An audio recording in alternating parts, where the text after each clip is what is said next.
Hello everyone, welcome back to my channel. Today's video is going to be useful to the parents whose kids are between 10 to 18 years old. I thought I will share a few tips from my experience. In case you didn't know, I am a mother of two kids and my older one will be 17 years old this March and my younger one will be 15 this January, that is this month. So I thought I will share my experience with you all because I know this is a very stressful period for all the parents, especially to the parents who live out of India, because we're all living away from our family, and the kids don't have the guidance or advice from the grandparents, and we as parents are always worried whether we are giving our 100% to our kids, and we get stressed for small things. So I thought I will share a few things which will ease you and which will hopefully help you to go through the stage without any stress. All right, so without wasting any time, let's get into the video. The first and foremost thing we need to remember is every generation is different. Please don't compare your generation with your kids. Because we all have this habit of saying, when I was of your age, I used to do this. When I was your age, I used to do that. Don't compare yourself with your kids' generation because every generation is different. Remember, when you were a teenager, you used to discuss with your friends saying that my parents don't understand me. And you always tell your parents that, you don't understand us. That's how it is, and every generation is different, and you cannot compare your generation with your kids. So even if you tell them what you did as at that age, they are never going to understand. So it's better not to compare. Yes, I'm not saying don't give them advice or don't guide them. You can discuss your lifestyle or your stories with them like a story, but not when they are frustrated or when they are in a peer pressure, because as you know, the peer pressure increases every generation, and the generation that our kids are right now, they must be facing a different set of peer pressure from their friends. So obviously, if you're comparing their peer pressure with yours, it's not going to give them any help. So listen to them, what they want to say, and try to understand from their point of view instead of comparing your generation with theirs. The second thing you need to remember is each kid reacts differently during puberty. Some kids get angry very fast during that time. Some kids are very depressed during that phase. Some kids are very calm. They don't want to talk a lot with the parents. So it's different in each kid. So you cannot really compare your older kid with the younger one. You cannot tell your younger one, see, your older or your sister or your brother did not behave like this during that time. Don't compare because it's going to be different. Even if they're in the same family, it's going to be different with each kid. So try to tackle it differently. Don't compare your kid with a neighbor's kid, or don't compare your kid with with her or his cousin. That's not fair from their side, because it's not their fault. It's the stage that they are going through. So you have to be patient during this time. Just because they get angry, they back answer. Don't get angry, and don't react immediately. Just let the time go. Have some patience. This is the time when you need to show some patience. Suppose your kid gets really angry for no reason. Let him or let her show her anger, and then let them calm down, and later you can tell them very strictly that this is not the way that they behave. Don't shout immediately when they are in that mode, because they are never going to understand. So have some patience, calm down, let them go through that stage, and let them realize that what they did was wrong, because they're definitely going to realize. But if you're also going to shout at the same time, nobody is going to understand and things are going to get worse. The next thing we, as parents, when we live out of India, get worried or stressed is that our kids are not following our religion or culture. I know many parents who think, my kids they don't like wearing Indian clothes. My kids are not eating Indian food. My kids don't do this during festival. My kids don't do that during festival. Well, that's not their fault. It's because they are living in a different country. They're not seeing many people doing the same thing. So obviously they have this confusion as to why I need to do this. So I would say don't force it at this point of time, because during this time they have a lot of peer pressure, because because they have kids who are bullying them in school, they have kids who make fun of them. So they obviously don't want to try something different with from what other kids are doing. So let them take their time. But as parents, what you can do is you can follow your religion, your culture completely at home. For example, personally, what I do, try to do is I try to follow all the festivals. I try to make Indian food on weekends. Introduce all the cultural activities that they need to know, that they need to follow during the festival. So when you do that, kids obviously know their culture, they know what is their religion, and they know what it is. But they take some time to adapt it, and they take some time to get the confidence to carry that in public. For example, initially my kids used to not like wearing Indian clothes. They found it, little different. They used to say that my friends would make fun. They used to not like taking Indian food, like for example, idli or rotis. They don't take to school because they were not comfortable. Because when they open their lunch box, obviously their friends are making fun of the food. Because here the kids are not have not seen any Indians or any Indian food in the school, so they are very curious. They ask awkward questions, and our kids get uncomfortable about it, and that's why they say no to it. So it's okay, respect that. Don't force them to take Indian food to school if they don't want to. If they're not comfortable, let it be. Send them sandwiches or send them food that they want to take to school.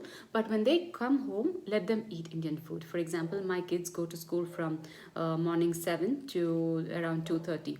So I send them some sandwich morning, they eat some cereal and they go, and some snacks to school. And once they come back, they eat lunch, which is a proper Indian food.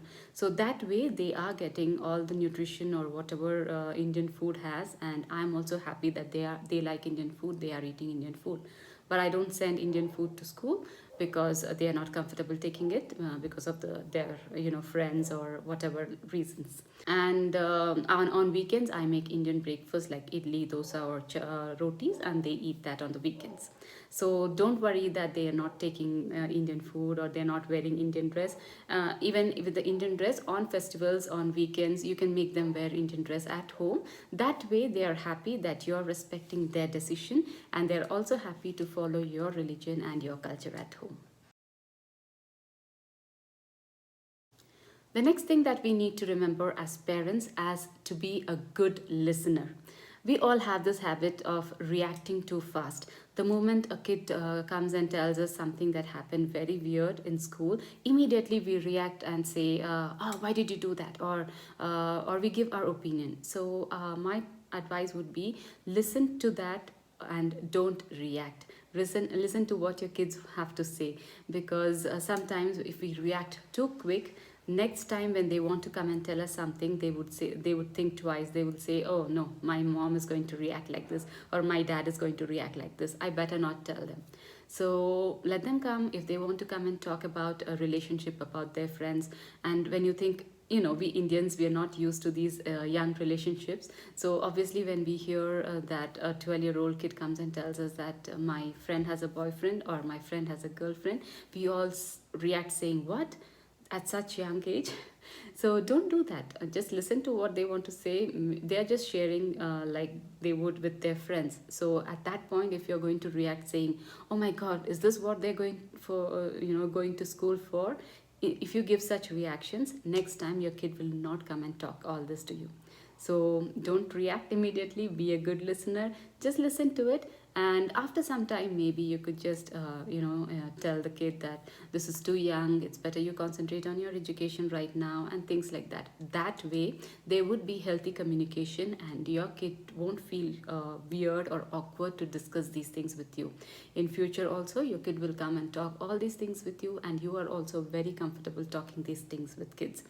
So that way, slowly, you can improve these conversations with your kid. The next thing we need to remember as parents is not to pick on their eating habits.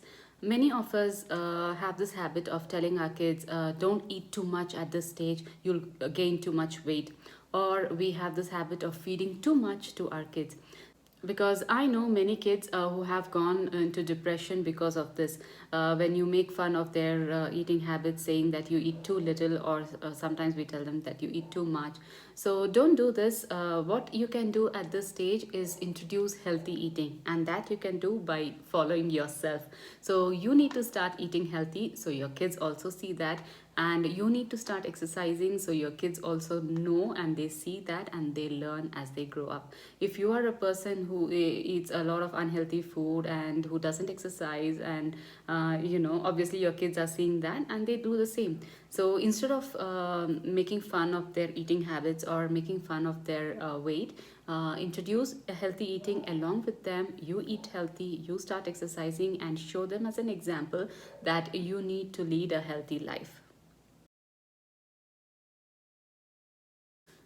The next thing that we do is about their fashion sense. We always make fun of teenagers because they wear these ripped jeans or they wear awkward style of clothing. So we all make fun of it. When we are in a group, we make fun of our teenage kids, saying, "I see how many of her clothes I buy. She ultimately wears the same thing, or she wears the same color, or something like that." What I would say is, instead of making fun of them, let them be. Let them learn from their mistakes. Let them discover their own fashion sense, their own fashion style. So give them some time. We did not become well dressed adults just like that. We learn from our errors. So that's how they are going to do. They are going to, maybe they are not dressed properly according to you at this age, but that's okay. That's how they're going to learn, and that's how they're going to pick up their fashion sense. When they go out, when they see people, they will know that this is how we have to dress up on this occasion, and this is how I have to dress up on this occasion.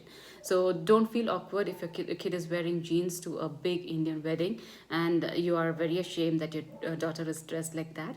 Don't be, because everybody knows that teenagers are different, and nobody's going to criticize you for that, and you don't criticize your kid for that. Let them discover their own style. And last but not the least, don't force your thoughts on your kids. You must be having some dreams and aspirations as you grew up, and don't think that your kids are going to fulfill that. We have heard this enough as we grew up. Our parents, because they didn't want to become a doctor, so they wanted us to become a doctor, or they want us to study to be a doctor. So don't do that with your kids. Don't repeat the same mistake. Let them learn, or let them do what they want to, even if it is sports or music, art, or whatever field they want to be. Let them be. By that way, they are going to discover things, and they are going to be successful in the field that they want to.